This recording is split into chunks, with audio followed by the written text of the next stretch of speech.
We now calculate the limit of a function at a specific point, at a specific x value from the table.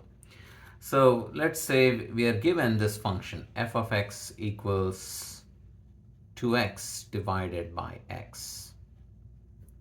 And the question is, what is limit x approaches 0 of f of x? Okay. Now notice I want to approach 0. So if this is the x-axis and this is 0, then I want to approach 0 from both left side and the right side. So let's say I want to start at -1 and then come closer and closer to 0. So what I'm going to do is I'm going to find out f of -1 first. And if I do that, then what do I need to do is I need to replace x with -1. So 2 times -1 and divided by -1 again. So I get an answer of 2. All right, now let's go ahead and get it even closer to 0. So let's plug -0.5. So if I plug -0.5, then it's 2 times -0.5 divided by, again, -0.5. I get 2 again. How about if you get it even closer? So from -1, we came to -0.5. Now we are closer. It's -0.1. So 2 times -0.1 divided by -0.1. Okay, so this is still giving me 2. What about if I plug -0.01? So I'm getting even closer to 0. So this was -0.5, maybe -0.1 was here, but -0.01 would be real close to 0. I won't even be able to show because the tip of the pen is going to be on both numbers.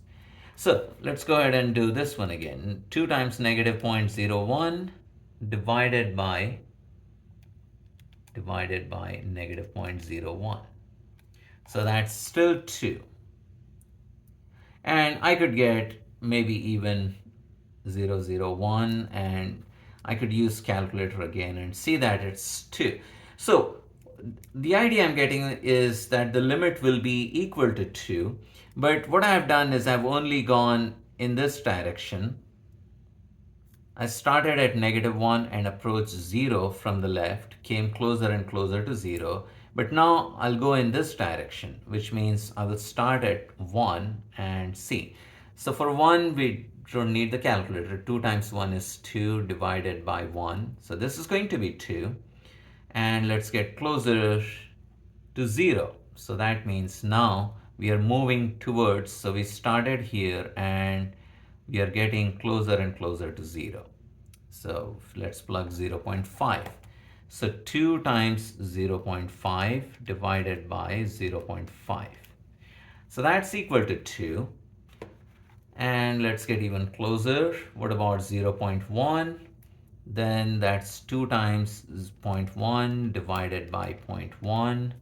You get 2. All right, even closer than that, 0.01. So 2 times 0.01 divided by 0.01 is again 2. And let's try one more value, 0.001.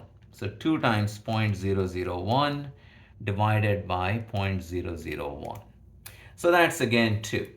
So usually that does not happen, that all of the answers are 2, but they would be approaching some number if there was an answer to this problem. Now, since all of these answers are exactly equal to 2, we can say that the limit is equal to 2, and we write it like this. Limit x approaches 0 f of x is equal to 2. Now notice, if you try to plug 0, it's going to give you an error because you're trying to divide by 0. So if I replace x with 0, then I get divide by 0 error in the calculator. So I don't have to plug 0, but if I'm plugging something close to 0 and if I'm seeing a pattern where the answers are going towards what number, then that would be our answer. Now, in this case, you might have already guessed or you might have already found that there was an alternative way to find the limit. Well, when x is approaching 0 but not 0, we could divide both numerator and denominator by x, and we could see that the answer is 2 that way also. Because when x is not 0, we can divide the numerator and denominator by a non-zero common factor and we would still get the same answer.